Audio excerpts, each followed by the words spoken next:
दोस्तों, अगर आप ग्रुप डी का पहली बार फॉर्म भर रहे हैं, नए नए युवा होंगे जो कि 18 साल अभी जस्ट क्रॉस ही किए होंगे। कुछ लोग तो एक्सपेरिमेंट के तौर पे भर रहे होंगे कि हाँ, हम भर देते हैं, क्या होता है, कैसे परीक्षा होता है, किस तरीके से परीक्षा होता है, इन्वायरमेंट कैसा, ग्रुप डी का एग्ज़ाम क्या है, तमाम चीज़ें। बहुत सारे ऐसे भी होंगे, 10 से 15 लाख ऐसे बच्चे होंगे जो कि इस तरीके की सोच के साथ भरेंगे। तो उनके लिए किस तरह के ज़ोन होने चाहिए, और जो ऑलरेडी मँझे हुए खिलाड़ी हैं, उनके लिए कौन-सा ज़ोन होना चाहिए, और जो मिडल मतलब कि हैं, अभी तैयारी कर रहे हैं, उनको लग रहा है कॉन्फिडेंस नहीं है, तो उनके लिए कौन-सा ज़ोन होना चाहिए, तमाम चीज़ों के बारे में डिस्कस करेंगे। चैनल पे नए हैं तो सब्सक्राइब कर लीजिएगा। और अगर आप कोई भी एग्ज़ाम की तैयारी कर रहे हैं, तो टेक्स्ट बुक का रिपब्लिक डे सेल चल रहा है, जो कि 25 से 26 जनवरी के बीच चलेगा।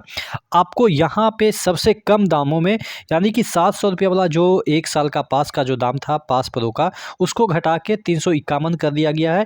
ई या मनीष कूपन कोड ज़रूर यूज कीजिएगा, जिससे कि 12% का एक्स्ट्रा डिस्काउंट मिल जाएगा। ये सेल आपके मात्र 2 दिन है, तो जल्दी से जाके ऑफ़र को ग्रैब कर लीजिए और अपनी तैयारी कोई भी एग्ज़ाम के लिए है, वो यहाँ पे कर सकते हैं। नीचे डिस्क्रिप्शन बॉक्स में इसका लिंक दिया हुआ है। 12% का एक्स्ट्रा आपको डिस्काउंट मिलेगा ही मिलेगा। इंडिया के तमाम जितने भी एग्ज़ाम हैं, सभी एग्ज़ाम के लिए अनलिमिटेड बार मॉक टेस्ट लगा सकते हैं। 12 प्लस लैंग्वेज में, आपके नेटिव लैंग्वेज भी मिल जाता है। तो मैं बात कर रहा था कि आपका जो ग्रुप डी है, वो कहाँ से भरनी चाहिए। देखिए, अगर हम बात करें कहाँ से भरनी चाहिए, तो कुछ कंडीशन आपको मैं बता देता हूँ, जिससे कि आपको क्लियर हो जाएगा कि कहाँ से फॉर्म भरनी चाहिए। ये पीडीएफ जो मैं ग्रीन और रेड वाइट ज़ोन में डिवाइड कर रखा हूँ, तो इसमें आपको इसलिए ग्रीन रखा हूँ, जो कि थोड़ा-सा आपको रिलैक्सेशन मिलेगा। मैं ये नहीं कर रहा हूँ कि यहाँ पे कट ऑफ 44-45 जाएगा। हाँ, इतना ज़रूर कर रहा हूँ कि ये वाला जो ज़ोन है, रेड वाला ज़ोन, उससे कम जाने की उम्मीद है। थोड़ा-सा कम हो या ज़्यादा कम हो, कम लेकिन जाएगा, ठीक है? तो सबसे बड़ी चीज़ है, हम सभी कैंडिडेट के लिए बताते हैं। सबसे पहले हम उन भाई के लिए ये वीडियो बना रहे हैं, मतलब कि बातें कर रहे हैं, पहले, जो कि अभी नए इस फ़ील्ड में हैं और उनको पता है कि हमारी सिलेक्शन नहीं होगी, ठीक है? बस एक्सपीरियंस के लिए वो इस एग्ज़ाम को दे रहे हैं। तो मैं आपको बताता हूँ कि वैसे कैंडिडेट जो कि सिर्फ़ एक्सपीरियंस के लिए दे रहे हैं, वो अपने ही ज़ोन में भरे। जैसे कोई बंदा बिहार का है, तो पटना ही ज़ोन भरे, क्योंकि उसको भी पता है, उस भाई को भी पता है कि हमारा सिलेक्शन नहीं होगा, चूँकि हमारा क्या है कि उतना तैयारी है नहीं, ठीक है? देखिए, इतना तो पता होता है कि कैंडिडेट को ये पता हो जाता है कि हमारा सिलेक्शन होगा कि नहीं। हाँ, कुछ ऐसे भी बंदे होते हैं जो कि 50-50 में रहते हैं, कि लगता है कि होगा, लगता है कि नहीं होगा। लेकिन कुछ ऐसे बंदे श्योर होते हैं, जिनको कि पता है कि हमारा सिलेक्शन नहीं होगा। जैसे अगर हम यूपीएससी का एग्ज़ाम दें, हमें पता है कि हमारे सिलेक्शन नहीं होगा।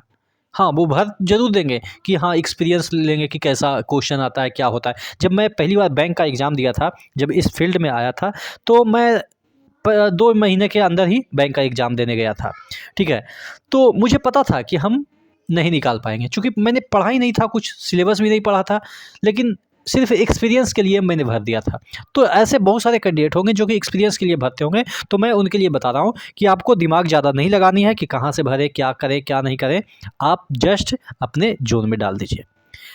फिर बात कर लेते हैं, जो बंदे टैलेंटेड हैं, यानी कि उनको पता है कि हमारा तो सिलेक्शन हो ही जाएगा, 90 प्लस तो हम निकाल ही लेंगे, तो वो ही बंदे अपने ज़ोन में भरें, ठीक है? 2 बंदे, यानी कि 2 तरह के बंदे, जिनको कि कॉन्फिडेंस है कि हमारा सिलेक्शन 100% हो ही जाएगा, या ऐसे भी बंदे एक प्रकार के होंगे जो ये कह रहे होंगे कि हम तो निकाल लेंगे, लेकिन जॉइन नहीं करना है, ठीक है? जॉइन नहीं करना है। तो वैसे लोग अगर जॉइन नहीं करना चाहते हैं, वो अपने ज़ोन में डालें, चूँकि उससे क्या होगा ना कि हाई कट ऑफ में अगर आपका सिलेक्शन होता है अपने ज़ोन में, यानी कि यूपी, बिहार की मैं बात कर रहा हूँ, अपने ज़ोन में हाई कट ऑफ में सिलेक्शन होता है, आप जॉइन ना करें, लेकिन कॉन्फिडेंस तो आएगा, ठीक है? तो ये उन बंदों के लिए है जो कि नौकरी ना कर सकते हैं, ना मतलब कि करना चाहते हैं।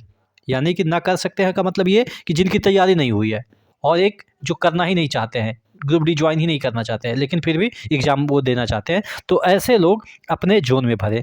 अब बात कर लेते हैं जो कि मेजर लोग हैं, यानी कि 50 से 60 लाख ऐसे बंदे होंगे जो कि इस कन्फ्यूजन में होंगे कि इधर से उधर जाएँगे तो हमारा सिलेक्शन हो जाएगा। तो उन लोगों के लिए अब बात कर लेते हैं कि उनको कहाँ से डालनी चाहिए। देखिए, पिछली बार क्या कट ऑफ गई, वो मैटर नहीं करता है इस बार के कट ऑफ से। बहुत सारे लोग आपको वीडियो बना के बता रहे होंगे कि पिछली बार ये कट ऑफ गया था, यहाँ का ये कट ऑफ गया था। भाई मैं 2018 की बात कर रहा हूँ। कभी आपने सुना है कि जो आपका ये गुवाहाटी टॉप में था, वहाँ का कट ऑफ बताएं किया गया था, 86 गया था नॉर्मलाइज, ठीक है। 2018 की मैं बात कर रहा हूँ, ठीक है, और जनरल की। तो यही मैं कह रहा हूँ कि प्रेडिक्शन नहीं किया जा सकता है कि कौन सा जोन में कितना कट ऑफ जाएगा। तो मैं भी गुवाहाटी भर दिया था, ये सोच के लोग बताए थे हमारे जो पहले 2018 से पहले जो वीडियो बनाते थे कि वहाँ तो बहुत कम कट ऑफ जाता है, वहाँ कोई भरता ही नहीं है, वहाँ तो ऐसे है, वहाँ ऐसे है। इस तरह के प्रेडिक्शन में हम फंसे हैं। इसलिए मैं बता रहा हूँ, आपको कहीं से प्रेडिक्शन नहीं लेनी है कि कहाँ पे फॉर्म भरनी है। जो एक डेटा है वो मैं बता देता हूँ, उसके बाद आप खुद डिसाइड कर लीजिएगा कि आपको कहाँ से भरनी है। मैं ये नहीं कह रहा हूँ कि ये ग्रीन जोन है तो सिक्योर है कि आपका सिलेक्शन हो ही जाएगा। हाँ, लेकिन प्रीवियस जो कुछ डेटा है उसको मैं रखने की कोशिश कर रहा हूँ, जिससे आपको थोड़ा सा आइडिया लग पाए कि यहाँ से थोड़ा सा 19-20 हो सकता है चांसेस, ठीक है। तो अगर हम पहले जोन की बात कर रहे थे जो कि सबसे ईजी पड़ेगा, वो है 5वें नंबर पे सबसे ईजी जोन की हम बात कर लेते हैं हुबली, यानी कि सबसे ईजी होगा। उससे टफ जो है यानी कि ये ईजी वाले जोन की, मैं ग्रीन जोन की बात कर रहा हूँ, सिकंदराबाद होगा, ठीक है, चौथे नंबर पे। उससे थोड़ा सा टफ बढ़ेंगे तो जो है वो मुंबई आएगा, ठीक है। मुंबई तीसरे नंबर पे मैंने रखा है। यहाँ पे वैकेंसी भी ठीक ठाक है, 3200 CR मुंबई की मैं बात कर रहा हूँ, 3244। और उसके बाद ऊपर थोड़ा सा जाइएगा, उससे भी थोड़ा सा टफ जो है वो जोन है, वो 4672 वैकेंसी के साथ मुंबई WR, ठीक है। और उसके बाद यहाँ पे एक नंबर पे चेन्नई है, ठीक है। तो चेन्नई, थोड़ा सा बच्चे साउथ में जाते हैं ना, तो वो चेन्नई की तरफ मूव करते हैं, ठीक है। इस वजह से वहाँ पे कट ऑफ थोड़ा सा ठीक ठाक ही जाता है। तो ये है कि ईजी थोड़ा सा 19 से होगा, लेकिन 20 होगा, यानी कि 20 यानी कि 19-20 जिसे हम कहते हैं ना कि थोड़ा सा कट ऑफ ज़्यादा जा सकता है। तो ये आपका हाजीपुर, ठीक है। हाजीपुर एज यूजुअल पटना, जिसमें कि वैकेंसी मात्र 1251 है। अब 1251 में तकरीबन आप देखेंगे कि 500 तो 498 जो है, सॉरी 94, ठीक है, नहीं सॉरी 96 सॉरी, हाँ 496 जो वैकेंसी है वो आपके एक्स सर्विसमैन और CCA वाले का है। देखिए CCA वाले तो भर सकते हैं, लेकिन एक्स सर्विसमैन में 248 में मात्र 48 भी नहीं भरता है, ठीक है। तो ये जो 200 वैकेंसी है वो इसमें चला जाएगा, ठीक है। तो कहने का मतलब ये है कि आप मान के चलिए कि 300 वैकेंसी हटा दीजिए, यानी कि 900 जेनुअन बंदे जाते हैं, यानी कि जिनको कि आरक्षण से उतना मतलब नहीं है, यानी कि एक सर्विसमैन और CCA की मैं बात कर रहा हूँ, ठीक है। तो यहाँ पे आपकी अच्छी खासी 1000 वैकेंसी के अराउंड होने के बावजूद कट ऑफ यहाँ पे इसलिए तगड़ा जाएगा कि मैं भी बता रहा हूँ कि मैं जब 2019 वाला फॉर्म आया था ना, तो पटना डाल दिया था कि पटना में मेरा सिलेक्शन हो जाएगा तो पटना में आ जाएंगे। हालांकि फिर तो ग्रुप डी तो टेक्नीशियन बने, फिर तो आपको पता ही है कि आगे क्या हुआ। फिर NTPC भी निकाले, लेकिन जो चीज़ें हैं वो अलग मेरा डायरेक्शन हो गया। चलिए तो मैं बात कर रहा था कि आप पटना इसलिए नहीं भरिएगा क्योंकि ये जो 1000 वैकेंसी लगभग बचेगा, उसमें सब कंपटीशन वाले ही रहेंगे। कंपटीशन यानी कि ऑलरेडी जॉब होल्डर ही रहेंगे। कोई टेक्नीशियन वाला बंदा यहाँ पे आएगा, तो कोई SSC MTS वाला बंदा यहाँ पे आएगा, कोई CHSL वाला भी बंदा आएगा, क्योंकि CHSL भी क्या है 1900 पे ग्रेड का है, और यहाँ पे 1800 पे ग्रेड आपके घर में मिल रहा है, और इंसेंटिव CHSL से तो ज़्यादा मिलता है रेलवे में। तो हो सकता है वो ग्रुप डी ज्वाइन कर ले, ठीक है। CHSL छोड़ के आपको लग रहा होगा कि CHSL छोड़ के कोई ग्रुप डी ज्वाइन करेगा। भाई अगर CHSL में कोई तिरुवनंतपुरम में है, कोई अंडमान में है, CHSL के थ्रू अंडमान में भी तो जाते हैं, लक्षद्वीप में भी उनको जॉब मिलती है, ठीक है। पोस्टिंग कहीं भी किया जा सकता है, उसमें तो ऐसा तो नहीं है कि आपका जोन सिलेक्शन करना है। वो आपको दे देगा, कम नंबर लाइएगा तो अंडमान में दे देगा, आपको दे देगा पोर्ट ब्लेयर वगैरह पे दे देगा काम करने के लिए।